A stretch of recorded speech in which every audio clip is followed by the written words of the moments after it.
Assalamualaikum warahmatullahi wabarakatuh. Kami dari kelompok 4 akan mempresentasikan materi yang berjudul tentang suhu dan energi panas. Saya Herlina Diana Putri. Saya Siti Fatimah. Dan saya Linda Sari. Materi yang pertama akan disampaikan oleh Siti Fatimah. Assalamualaikum warahmatullahi wabarakatuh. Di sini saya Siti Fatimah akan menjelaskan tentang suhu. Pernahkah Anda menyentuh es? Dan bagaimana jika tangan Anda dimasukkan ke dalam kulkas? Apa yang Anda rasakan ketika tangan Anda menyentuh es? Atau bagaimana jika yang Anda sentuh adalah api? Jika Anda menyentuh es, maka tangan Anda akan terasa dingin, dan sebaliknya jika yang Anda sentuh adalah api, maka yang Anda rasakan adalah panas. Panas, dingin, sejuk, dan hangat sebenarnya menunjukkan apa? Dari pernyataan yang tadi, dapatkah Anda menjawabnya? Betul, jawabannya adalah suhu. Tahukah Anda apa yang dimaksud dengan suhu? Suhu itu sendiri adalah derajat atau tingkatan ukuran panas dinginnya suatu benda. Benda yang panas memiliki ukuran suhu yang lebih tinggi, sedangkan benda yang dingin memiliki ukuran suhu yang lebih rendah.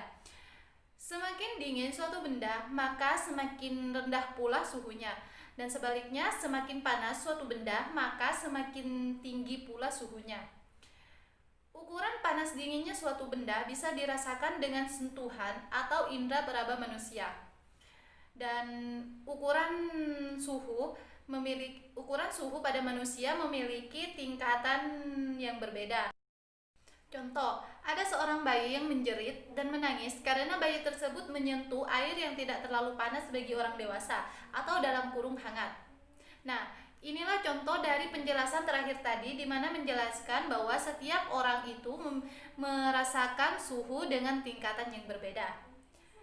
Nah, selanjutnya penjelasan tentang energi panas yang akan dijelaskan oleh Herlina Diana Putri. Saya Herlina Diana Putri.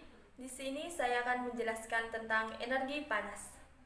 Energi panas merupakan sesuatu yang bisa menghasilkan panas, seperti contoh api, listrik, serta matahari yang merupakan sumber energi panas terbesar di bumi.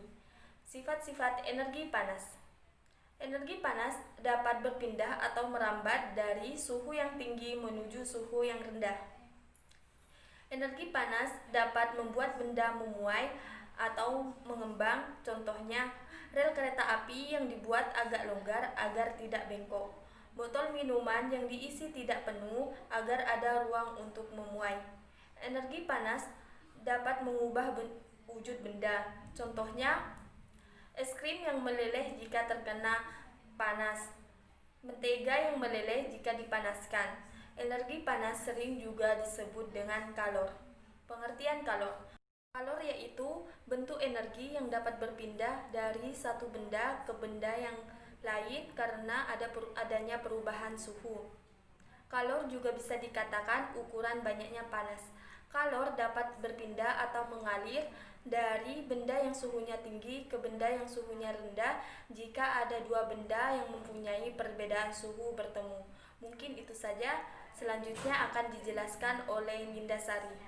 Baiklah, perkenalkan, nama saya Linda Sari. Di sini saya akan melanjutkan penjelasan dari pemateri sebelumnya, yaitu macam-macam perpindahan kalor. Di sini ada dua macam, yaitu konduktor dan isolator. Konduktor adalah benda yang bisa menghantarkan panas, contohnya adalah aluminium, besi, timah, dan tembaga. Sedangkan isolator adalah benda yang tidak bisa menghantarkan panas, contohnya adalah kain, plastik, kayu, kertas, dan lain sebagainya. Jadi kalian tidak usah heran jika melihat ibu kalian mengangkat panci menggunakan kain, karena kain itu tidak bisa menghantarkan panas, yaitu termasuk isolator. Perpindahan kalor itu bisa secara konduksi, konveksi, dan radiasi. Konduksi atau hantaran adalah perambatan panas melalui mediumnya yang tidak ikut bergerak, contohnya adalah membakar logam.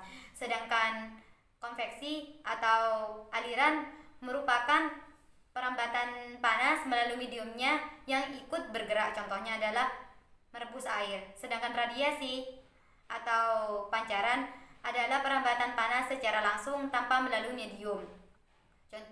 Contohnya adalah pancaran sinar matahari sampai ke bumi, atau Tubuh kita merasa hangat jika kita dekat dengan api unggun. Dan di sini sudah jelas kalau di mana titik perbedaan dari konveksi, konduksi, dan radiasi, yaitu terletak pada penambatan panasnya. Nah, itu saja presentasi dari kami. Kurang lebihnya mohon maaf. Wassalamualaikum warahmatullahi